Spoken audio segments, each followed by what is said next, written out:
Hello, I'm Dr. Vince. I'm a musculoskeletal rehab expert at Black Mountain Fitness. I have a business called Pain and Injury Solutions, and I got to meet this wonderful person named Blair, who is a trainer at Black Mountain Fitness, and she was having exquisite hip issues. In fact, just a little while ago, she underwent a hip replacement, and we were trying to figure out how to remedy the other hip, which was also starting to give her some serious issues. Part of the remedy is trying to figure out what the cause of the problem is. Oftentimes a person comes in and they have pain and it's all about symptoms, but in my world we need to figure out what the cause is. And what was interesting was the amount of time she was spending on her Peloton bike. And we decided that maybe we needed to feel out and figure out where she was sitting on that bike so that we weren't tearing up those hips doing all the rides that she's doing. In fact, she's about 7 rides away from 200, and that's a lot of time spent on the bike. So we came to the house and we met the Peloton bike, and we found out real fast that how she was coached was to look at that saddle height and figure out where it was according to her hip bone.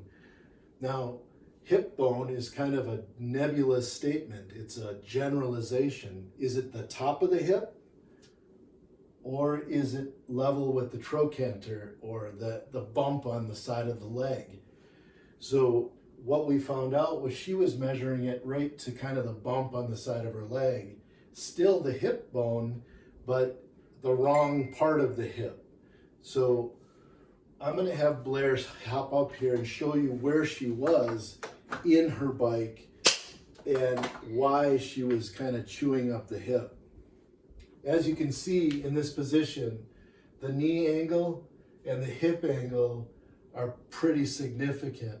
Now, when you're sitting on your saddle, this knee angle and this hip angle should be much more open as you come through the stroke. The bottom of the stroke, or the bottom of the pedal stroke at 6 o'clock should be about 2 to 3 degrees of knee flexion. Here you can see it's significantly more. So one, it's going to definitely tighten up the muscles in the hip, the top of the calf, and the hamstring, and you're never really going to experience the true power that you're capable of because you're not going through a full range of motion in this pedal stroke. So what I'd like to do is give you a quick tutorial.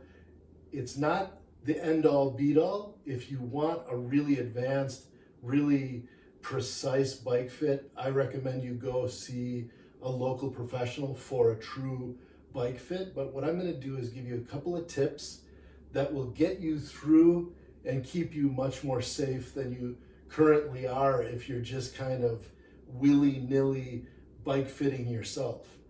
So I'll have Blair step off, and we're going to raise, based on what we just saw, we're going to raise the seat height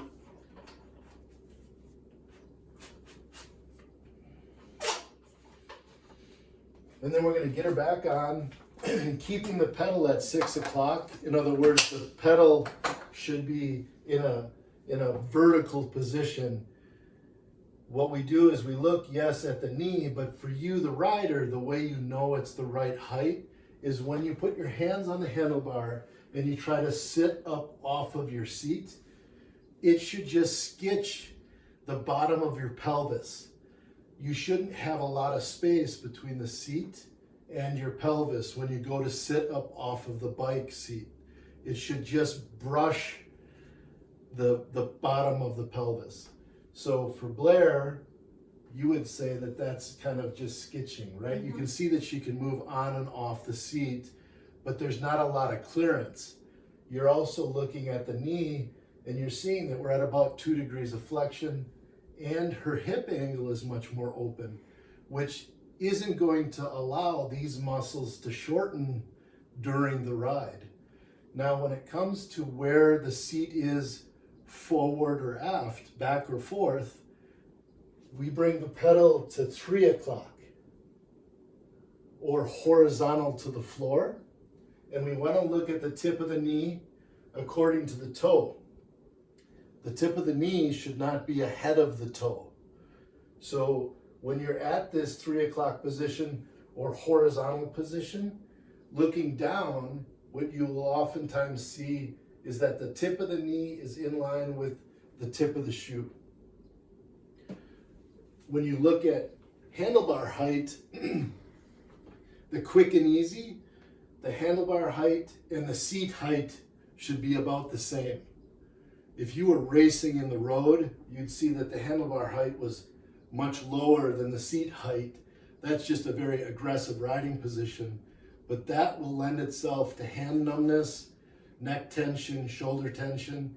So I like to put people handlebar height and seat height about the same. Again, this is just a quick and easy way for you to immediately start riding without tearing up the hips, running into knee issues, running into upper back and neck issue. So, thank you, Blair. I'm Dr. Vince. If you have any questions, look us up at Black Mountain Fitness or on my website, thelivingpainfreemethod.com.